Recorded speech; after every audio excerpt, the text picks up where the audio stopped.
Everybody knows that I'm breaking down. Everybody knows I ain't faking now. Everybody knows my heart's vacant now. Yeah, she hates me now, I made mistakes but now I don't ever wanna be alone. I don't really ever feel at home. On my own, in the zone, that's the only way I know.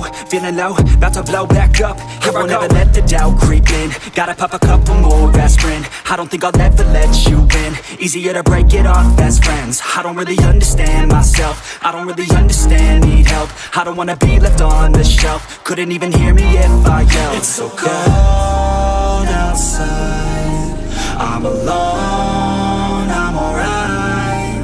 It's so cold outside, I'm alone, I'm alright. It's so cold.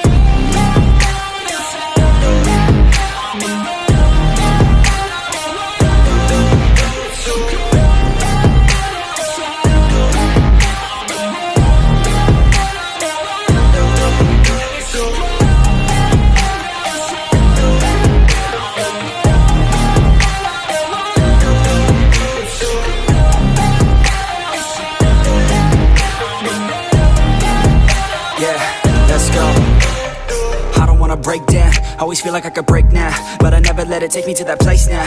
I won't ever let my thoughts get away now. I got better things to do, picking fate now. I just wanna be the best, call me great now. I don't know if I'm okay or insane now. I remember better days on the playground, hoping I can find my way. Even when I'm feeling down, I fight. Even when I don't know what is right, I'ma pick a side and I'ma take pride. I will decide my fate and I will never let them tell me who I am. If you try to shake me, I'll be damned. Planet on the ground is where I stand. Never give up, that was always the plan. It's so cold outside, I'm alone, I'm alright. It's so cold outside, I'm alone, I'm alright.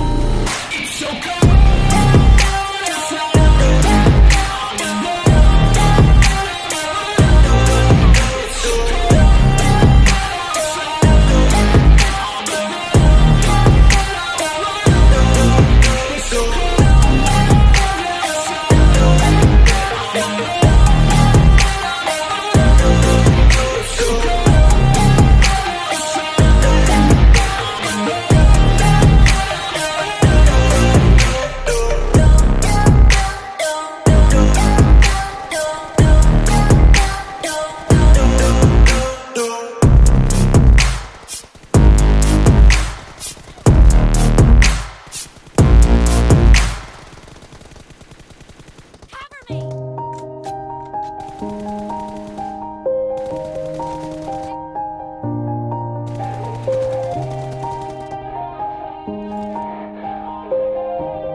Yeah, everybody knows that I'm breaking down. Everybody knows I ain't faking now. Everybody knows my heart's vacant now. Yeah, she hates me now, I made mistakes but now I don't ever wanna be alone. I don't really ever feel at home. On my own, in the zone, that's the only way I know. Feeling low, about to blow back up. Here I won't ever let the doubt creep in. Gotta pop. नमस्ते साथीहरु, पोको X3 Pro mobile लिनु भएको छ भने एकदमै frustrate भइरहनु भएको होला। पोको X3 Pro best budget gaming phone भनेर लन्च भएको फोन अहिले यसमा धेरै टच इस्युहरु आइरहेको भएर धेरै गेमर्सहरु चाहिँ एकदम फ्रस्ट्रेट भइरहेको छ हैन। मैले पनि फेस गरेको प्रब्लम हो यो चाहिँ। अब मैले पनि फर्स्ट डेमै मोबाइल ल्याएर चेक गर्दाखेरि गेम खेल्दाखेरि जोयस्टिक जाम हुने त्यो प्रब्लमहरु मैले भेटे है। टच राम्रोसँग नहुने टच इस्युहरु मैले देखे। त्यसपछि मैले चाहिँ अब दिनभरि लगाएर सर्च गरे, यताउति गरेर मैले एउटा सेटिङ गरे। त्यो सेटिङ गरेपछि चाहिँ युट्युबमा हेरे, यताउति गरे, सेटिङ गरे। त्यो सेटिङ गरेपछि चाहिँ मैले मेरो अहिलेको टच रेस्पोन्स चाहिँ एकदम राम्रो छ है। अब यो मेरो त सेटिङ भयो, अब तपाईहरु पनि एकदमै यसरी फ्रस्ट्रेट भइरहनु भएको होला भनेर यो भिडियो मैले बनाउन गइरहेको छु है। धेरै कुरा नगरिकन अब सेटिङ तिर लागौं है। सेटिङमा जानुस्, सेटिङमा जानुस्, त्यसपछि तपाईले देख्न सक्नुहुन्छ डिस्प्लेमा जानुस्। डिस्प्लेमा जानुस्। डिस्प्लेमा गइसकेपछि अब यदि तपाईको डार्क मोड अन छ भने डार्क मोड पनि अफ गर्दिनुस्, लाइट मोडमै राख्नुस्। यसले नि तपाईको टचमा अलिकति इफेक्ट गर्छ है। त्यसैले सकेसम्म लाइट मोड गर्नुस् अनि स्क्रोल डाउन गर्नुस् अनि तपाई देख्न सक्नुहुन्छ यहाँ फुल स्क्रिन डिस्प्लेमा क्लिक गर्नुस् फुल स्क्रिन डिस्प्लेमा क्लिक गरिसकेपछि तपाई देख्न सक्नुहुन्छ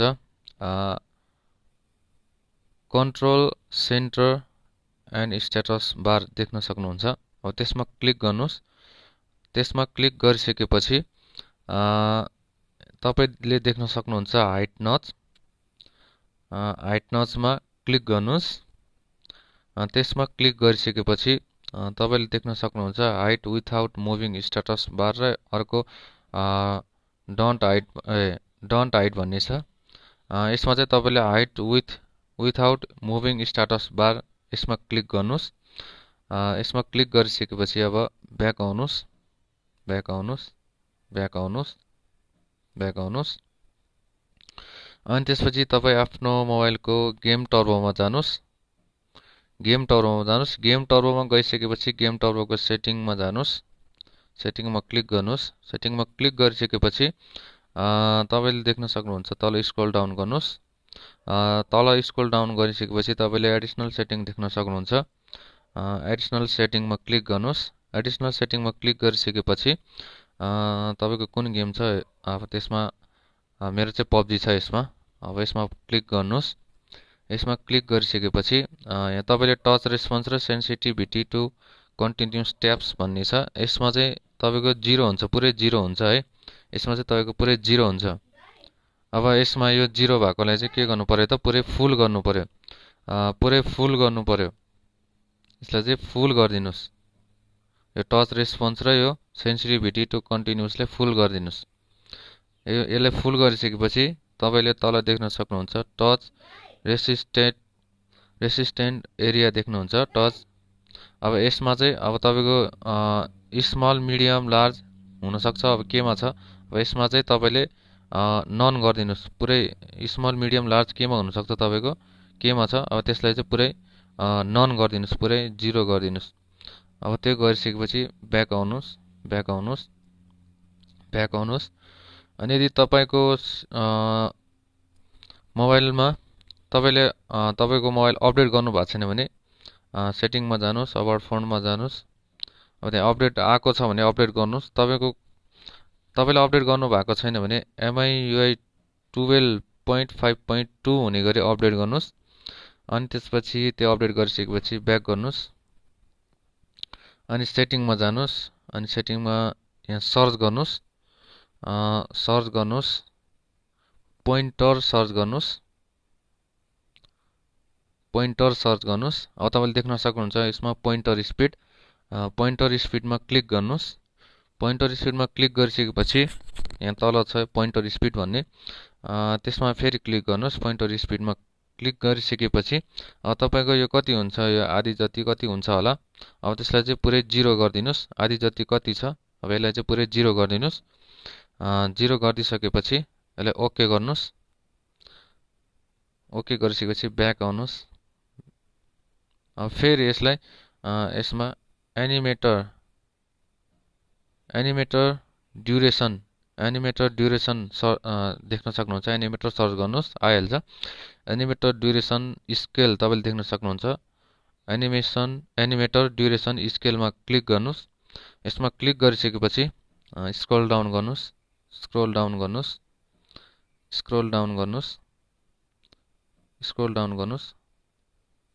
अलिकति स्क्रोल डाउन गर्नुस्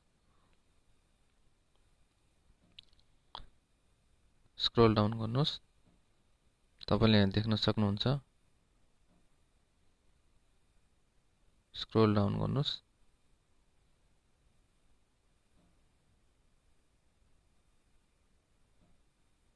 तपाईले यहाँ देख्न सक्नुहुन्छ एनिमेटर ड्युरेसन स्केल भन्ने एनिमेटर ड्युरेसन स्केल यसमा क्लिक गर्नुस् यसमा क्लिक गरिसकेपछि यहाँ तपाईको 1x मा हुन्छ एनिमेसन स्केल चाहिँ 1x मा हुन्छ अब यसलाई चाहिँ 0.5x मा राख्नुस् तपाईको 0.5x मा राख्नुस् मेरो चाहिँ 0.5x मै छ 0.5x मा राख्नुस् अनि ब्याक गर्नुस् अब यति गरिसकेपछि लगभग तपाईँको सबै फिक्स भयो। मेरो यति गरेपछि एकदम टच रेस्पोन्स चाहिँ राम्रो भयो है। होप तपाईँहरूको पनि राम्रो हुन्छ। अब सबै फिक्स हुन्छ, 100% फिक्स हुन्छ जस्तो लाग्छ मलाई। जहाँसम्म लाग्छ 100% फिक्स नै हुन्छ है। होप तपाईँहरूको पनि फिक्स होस् है। यदि तपाईँलाई मन पर्यो भने लाइक, सेयर, कमेन्ट साथै सब्सक्राइब गरेर बेल आइकन दबाइदिनु होला। आजलाई यति भन्दै बिदा हुन चाहन्छु। Thank you.